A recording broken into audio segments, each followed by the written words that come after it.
Hello and welcome to clearly the much anticipated, highly awaited, wait, no, those two were the wrong way around. Whatever, greatest media event of the year. Supposedly should have happened last year. Let's ignore that. It's 2024, but this is the PaulSTL Awards for 2023. Yes, this is where I, PaulSTL, your favorite Twitch streamer, clearly, the one you go to for all opinions and everything, the greatest person ever. Pinnacle of human existence, me. This is where you get my opinion. Yeah, that's probably not gonna go in the video. I just give my unwanted opinions, and you have to sit there and listen. Sorry. This year is a bit different. It's bigger than ever. Oh yes. That's what she said. We have more awards, basically. We had one last year. There'll be a link. No. Here, I don't know where they are. I think it's up there, right? Stick around if you want to watch an idiot talk nonsense, because that's me. I'm the idiot.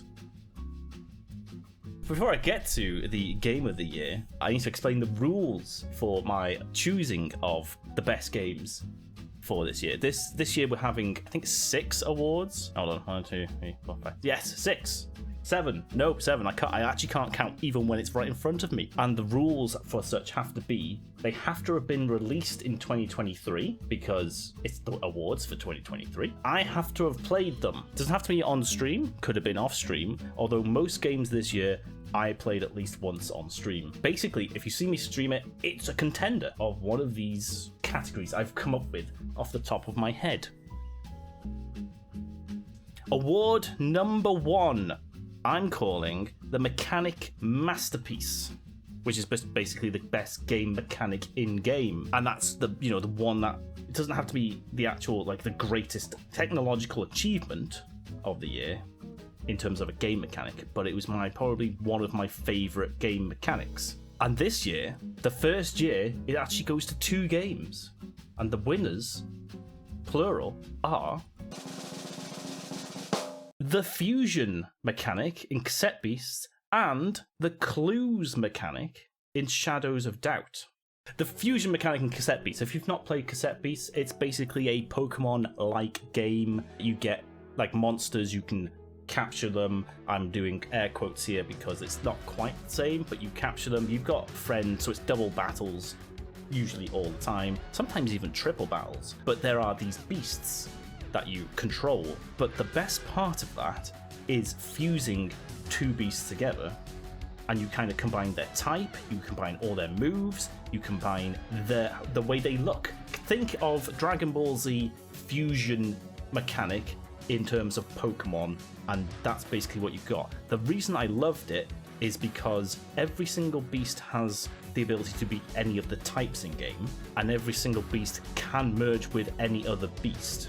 So the Cassette Beasts, I think there were over 200 of them, and it turned out there were 16,000 fusions, and it records which ones you've used, which means if you want 100% that game, you have to get 16,000 fusions, and you can only fusion when your fusion meter is full. It's fantastic, and it's not just that, you have to do it in every single type, really, I think, as well, because the little crab with the traffic cone on its head can be a plastic type, it can be a acid type, I think it was an acid one, metal type. They're very Pokemon adjacent types, but you get the picture. 16,000, but it's more the fusion of the 2 beasts that was the best, because you came up with some absolute nonsense monsters, and they had to animate and draw and build every single one of those. Oh, I feel sorry for the devs for having to do that, but I'm so glad they did. If you've not played Cassette Beasts, it is a contender for the game of the year. It was that good. Now, the clues in Shadows of Doubt, if you've not played Shadows of Doubt, you're a detective in a procedurally generated city, and it has, let's say, 200 to 300 people in it, and they all have lives, they all have jobs, they all have routines, they all go about, they all interact with each other, they all leave fingerprints everywhere, they all leave clues everywhere, they all can be talked to and interacted with. Any one of them could commit a crime. Any one of them could be a murderer. And you then have this little board where you can piece together little clues for any of the detective work you're doing, and you can keep track of everything, every single detail, their height, their age, I think it's their favorite food as well has on there. You know, it's got loads of detail about every person, and they all interact with each other. It's an insane system, and that's early access. And I hope it gets better because it's such a good system. And at the moment you start drawing red strings in that way, where you got a chalkboard and you're trying to string together different things, it's such a good game. I played that so much off stream after I streamed it because it was so much fun just trying to work out any sort of crime, because you have to go through like their whole apartment, search through all their documents, fingerprint everyone, bribe people. It's such a good game. I highly recommend it. Another contender for the Game of the Year. The second award is Sounds Amazing, and this is for the best soundtrack. And the winner is Hi-Fi Rush. My god, this another contender for Game of the Year. Hi-Fi Rush just had the most awesome soundtrack, and we even played in the stream-friendly version, so we didn't have all the popular music. So we had to play in like the music they developed themselves, which was, I mean, quite frankly, awesome that they made a streamer-friendly music track. Hi-Fi Rush, if you've not played it, is a rhythm game, so you're playing along to that music, so you're hearing that music the whole game. And obviously there's several tracks for several stages and boss music and all that stuff, but it fits so well. The whole arena is like bouncing and like giving you hints on when to do your attacks and stuff. You've got like a little friend who like flashes at you on the beat. At one point, I'm pretty sure the beat changes. You have to like keep up with that, but everything, it's such a good game, Hi-Fi Rush, and the soundtrack, one of the best. I mean, I'm gonna say Cassette Beast was close because that's got a great soundtrack as well. But yeah, of the games I played, Hi-Fi Rush, 100% best soundtrack. Number 3 is an award I like to call Back in Pog Form. And if you don't understand that reference, go watch The Simpsons from like 20 years ago. Remember Alf? He's back in pod form. And this is for the best remake I played last year. And the winner is Advance Wars 1 and 2 Reboot Camp. Advanced Wars, if you've not played it, is a turn-based little fighty army game where your team is against another team. There's an awesome campaign. It originally came out on the Game Boy Advance, I think, because Advanced Wars, I think that's where it gets its name from. I think got re-released on like the DS and things like that in the web stores and things like that. But this was a full-on remake of the first and second game, mashed together, same campaigns, just put together, all the mechanics, a bit of quality of life stuff, all the graphics obviously upgraded, some more modernization put in there, but the heart and soul of that game is still the game I loved. And it is, those two games are probably two of the best games on the Game Boy Advance. There's not really much competition to that. There are some great games for the Game Boy Advance, but those two are definitely up there. If they're not the best, they're definitely in the top 5. And they're so hard to play, but they're such good fun. It's, just go play them, because you will fail. You will be bad at it. 100%. You will not be good at it to begin with. And they didn't tone down the difficulty when they remade it. I don't think I ever completed the game when I was younger, and I don't think I'll ever will now.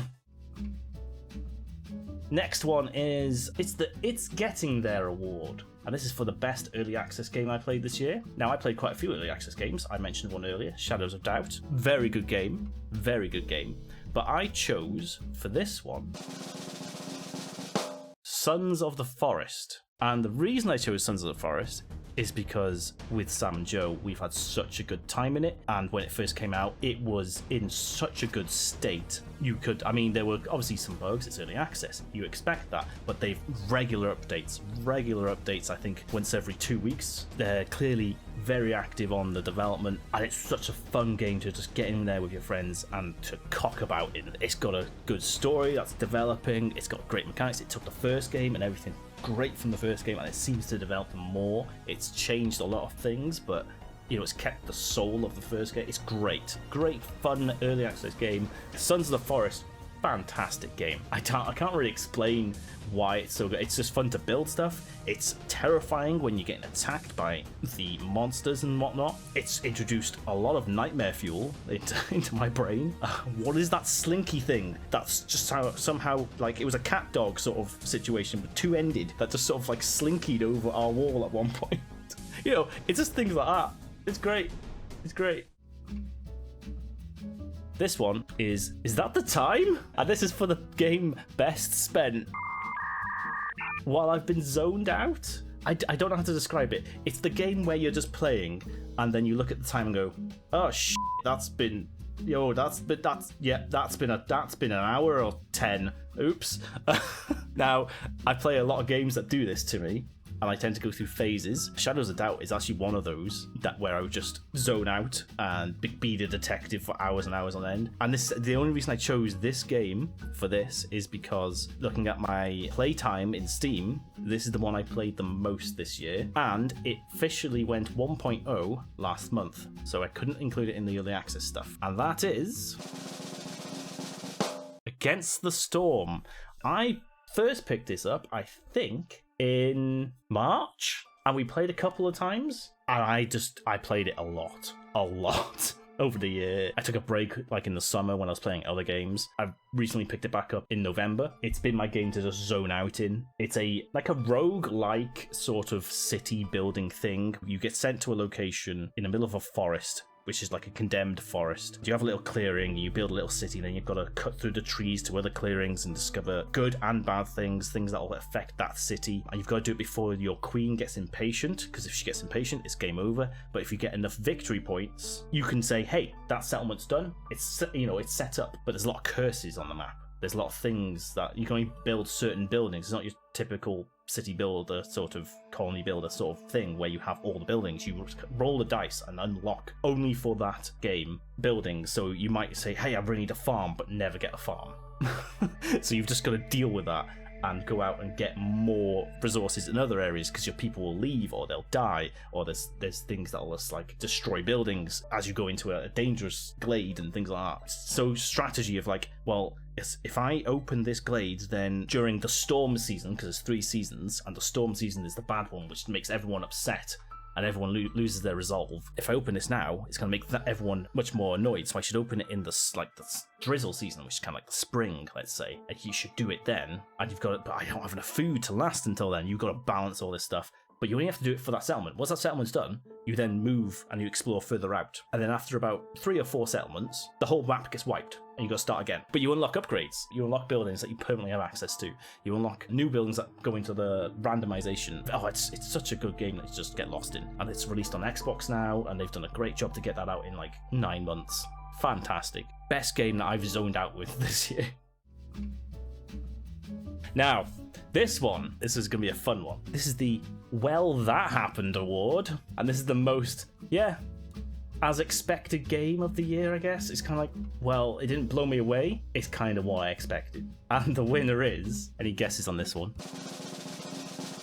Something Field! It certainly is. It's Starfield. Okay, so it's a little bit of a dig, but it's accurate, all right? Starfield is not a good game. It's not a bad game. It's a game. It's a game. It's exactly what I expected. It's not finished. It's not got enough content in it. It's very, very, very like fiddly with its controls. Like, why are there 20 different ways to close a menu, but each one is different depending on which part of the game, which menu you're in? It doesn't make any sense, but it's fun to get in your ship, go around, fly about, shoot things, kill evil people. It's fun. It's a Bethesda game, so the ground battles with the guns and stuff, it's basically Fallout, but you're on a random moon. So that part's solid-ish. It can be a bit jank. It's a Bethesda game. But the best part is the flying around, building ships, flying around, not doing the main story. I never actually completed it because, and this I think makes it win the award even harder. One time I was on stream, I was running out of space recording while I was streaming. I had about 400 megabytes left on my hard drive. I panicked and just went, I can't delete any of these games or any of this stuff. I don't know what to delete. Saw Starfield, went, deleted it. And I haven't installed it or played it since. I was actively playing that off stream every day. And I just went, I'll delete that. And it didn't pull me back for any reason. There was no reason to go back to it. I had fun flying around, being a pirate, interacting with the random events. It was alright. Maybe I'll go back to it. I haven't found a need. And I think that's why it has to win the That Happened award. It has to. It's not even top 10 game this year, but it's not bad. It's not the worst game. People just expected too much. I didn't. I haven't heard anyone talk about Starfield for about 3 months. It released 4 months ago. Time now for Game of the Year 2023. PaulSTL's Game of the Year 2023 is such a shocker. None of you are gonna. You're not gonna guess it. No one will ever guess it. It's Baldur's Gate 3, obviously. It's obviously Baldur's Gate 3. I know I haven't finished it. I know we're only in Act 2, and I know it's only been out half the year. But of course it's Baldur's Gate 3. The fact it came out of nowhere, exceeded expectations across the board for everyone, it's won all the awards, and I've just had a fucking amazing time in it. It's just a great game. It's a great game. I can't find a single flaw in it, if I'm honest. A single flaw. If you can think of a flaw in Baldur's Gate 3, tell me right now, because I can't. It's amazing. I don't have to explain how good it is. Everyone knows how good it is, right? I don't have to explain that. Everyone knows how good it is. I know there were other good games, but I didn't play them. There was Spider-Man. There was Alan Wake. Was Tears of the Kingdom this year? I honestly don't remember. I didn't play any of them, and they don't get on any of these lists. There you go. That is my Game of the Year. Job done. If you liked any of my opinions just then, or disagreed with any of my opinions, please let me know. Comment, come to streams and chat. I don't know. I'm happy to debate these things. But those are my opinions, and therefore they are correct, because I'm clearly the best person in the world. So, and if you're watching this on YouTube and you want more of this nonsense, I stream every Monday, Friday, and Sunday. There was obviously some honourable mentions throughout the year. I'll flash them on screen sometime, I don't know. Join me this time next year for more unwanted opinions on games from your favourite, obviously most popular Twitch streamer. It won most innovative gameplay on Steam. I have to ask, what was innovative about Starfield? Can someone explain that? The game made me drop an A from Bethesda Stairs? Yeah, fair enough.